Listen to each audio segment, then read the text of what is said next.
What's up, guys? We are the Duderes, and this is another episode of Anime Overload. Woo! And this time we're rolling in with Rolling Girls. There's gonna be a lot of rolling puns, so get ready for that. Yeah, it was just, we're punning this up. Punning this up, go into episode 5. Rolling Girls, episode 5. A girl named Himiko arrives home just as her father's project and similar-looking statues around Mie and Aichi explode at the same time. After nearly being crushed by a flying piece of debris, Nozomi and her group arrive in a land linked in an uneasy peace between the Mie Motors and the Aichi Tenmusas. Soon after arriving, the group is caught and dragged into a nearby restaurant, where they meet with Himiko, seeking her reason for asking Matcha Green's help.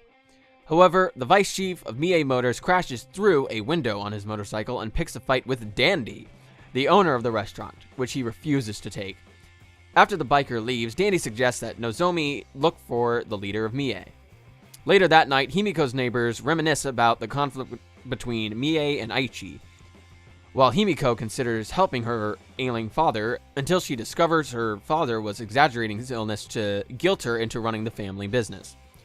Elsewhere, the vice chief and his allies challenge Tomoki for his best position, but he refuses, speeding off past them and the Aichi servers who seek revenge for their damaged restaurant.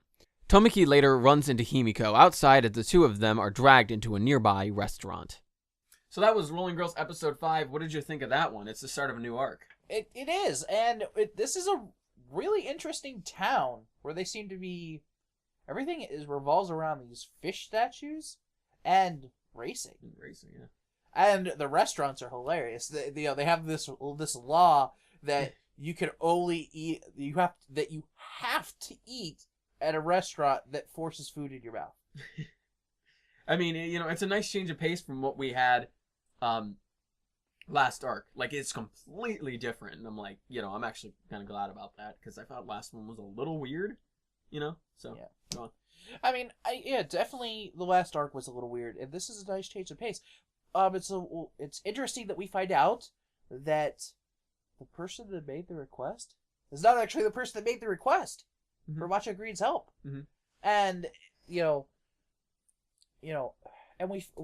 and one of the big questions I had about this show is finally answered in this episode.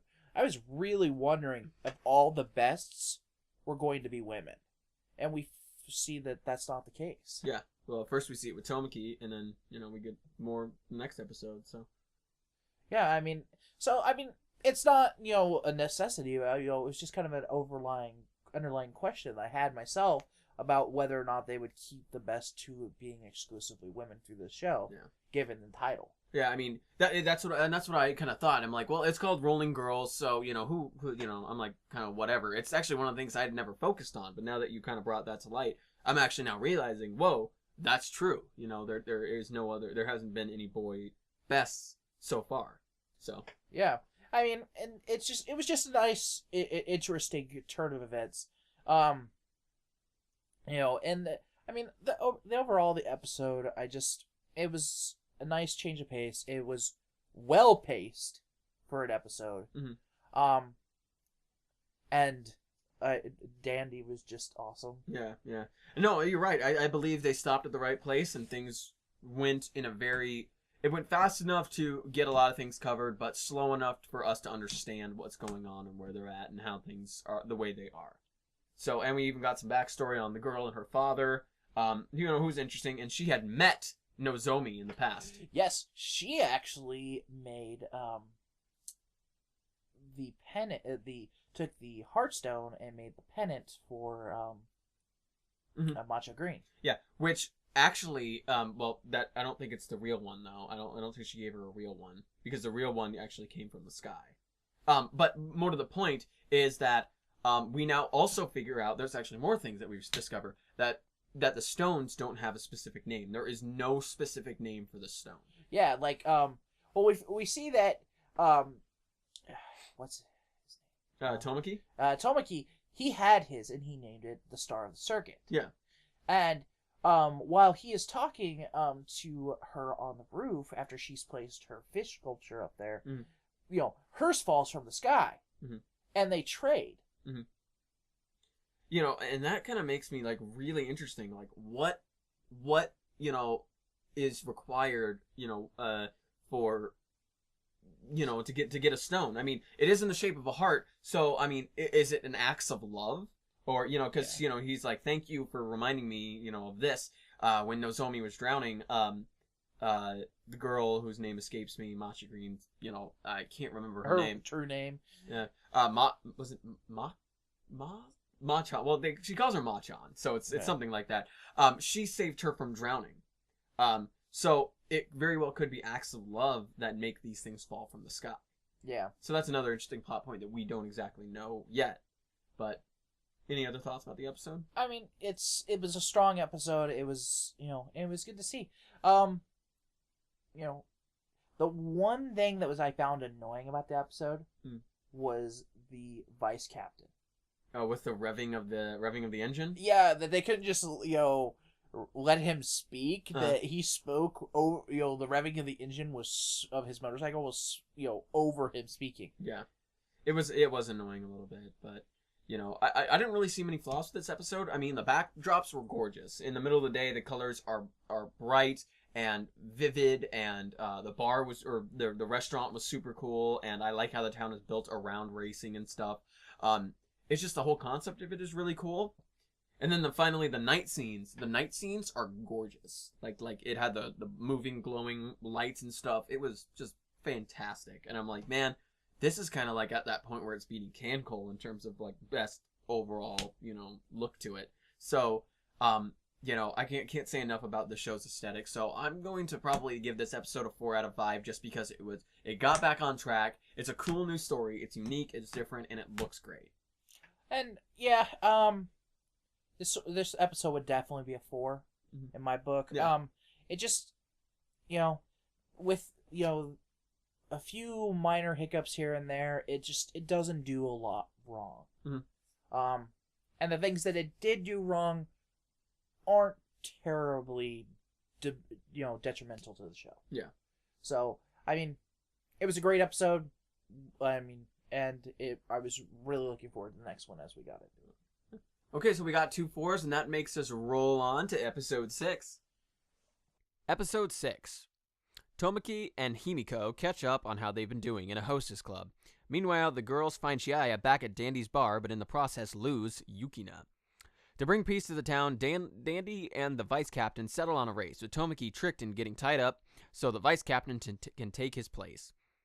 Meanwhile, the girls decide to build the fish themselves since Himiko refuses to do it. They do a poor job with it, leading Himiko to finally realize she must build the fish herself. Her dad leaves the hospital to come and assist her to complete the statues. The race begins as the statues are built. Tomoki is able to escape and join the race, during which he realizes who Dandy's true identity is. The vice captain then cheats, using missiles to destroy Tomoki's bike. Dandy is able to escape the fire, but lets Tomoki finish the race on his bike instead. With the power of his stone, Tomoki is able to catch up.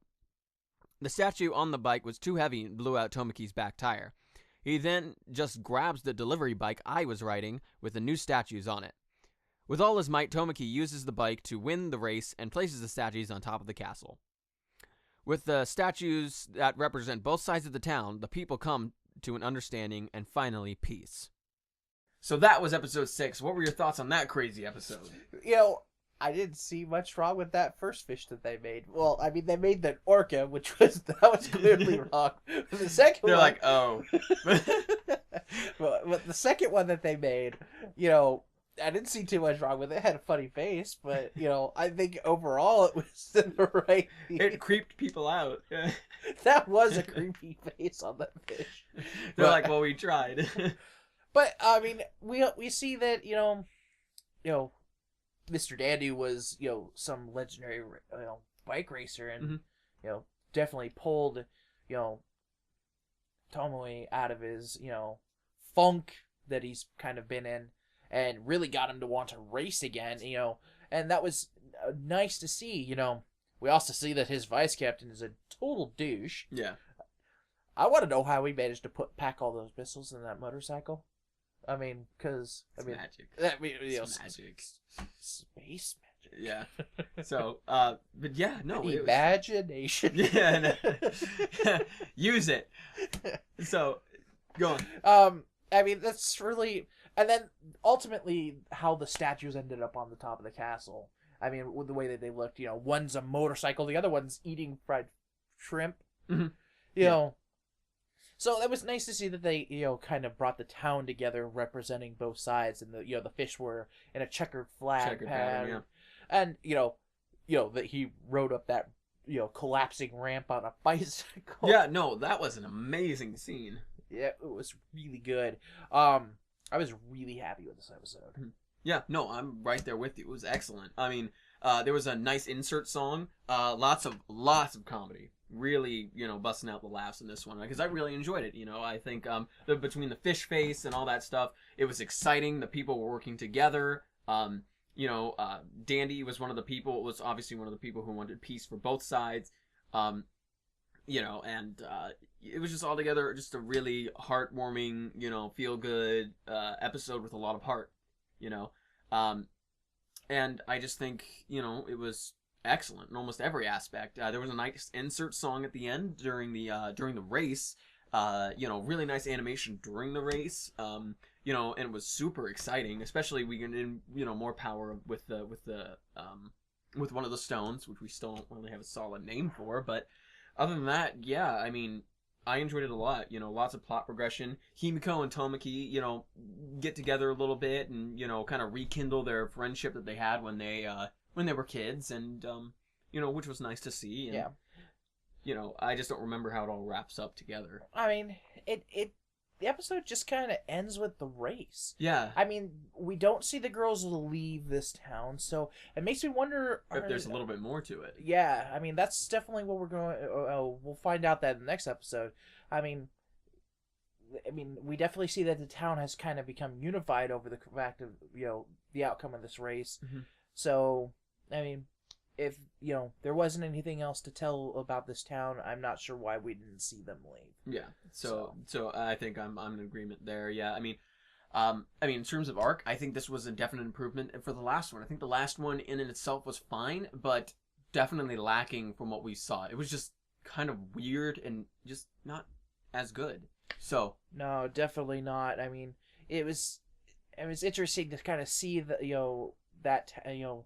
town, how it turned into a very cosplay-ish town with life-size figures and things like that. Mm-hmm. But I mean, it was just weird, like you said. But I mean, as far as this episode goes, it was solid. I was really, really happy with it. Again, one of my big issues with Rolling Girls was its pacing. They have seemed to have fixed that in the last couple episodes. Really got their pacing down. Yeah. And this is a 4.5. Yeah. No, I'm in agreement that with right there. I don't think it was perfect, but from what we've seen, it was actiony. It was fun. I just want the girls to have more center stage. It's clear that they have kind of been put on the side a little bit, and I'm not too hot on that because I like the group that we have here. Yeah. That's my main complaint nowadays is that we're not seeing enough of them. We're not seeing enough of the main characters. I want to see them do more funny misadventure stuff. Yeah. Because I think they all play off each other really well. I think they're all really funny, and charming and, adorable in their own way. But, that's my only complaint, really. That's really it. And I guess my question moving forward with this is, will we continue to see, will they continue to mix it up and show more men that are best as well? And will I ever get a driver's license? Yeah. Yeah. One of the great mysteries of life. Actually, if you look at the ending song, it actually shows each individual arc that's going to happen. We have like 3 or 4 more. So we'll see how that goes. I mean, I don't know if we have actually a solid episode count for the show. I don't know if it's 12 or if it's more. But I mean, if we have 3 to 4 more arcs, that means 8 more episodes, and that means it's going to be over 12. Yeah. So we'll have to see. Yeah, we'll see what happens. But guys, that is Rolling Girls. And with that, if you liked our video, feel free to give us a like. Tell us what you think of Rolling Girls. What do you think so far? How did you like this arc? Because I actually want to know. I want to know what people thought about this. And if you like this kind of content, please subscribe and check us out on social media. We're on both Twitter and Facebook. Links in the description. tweet at us. Leave us a message on Facebook. We are social people. We will get back to you. Yep, and again, this is Anime Overload. We come at you every single week with the hottest anime from the current season, and we bring it right to you every single week. Again, thanks so much for watching, and we'll catch you next time.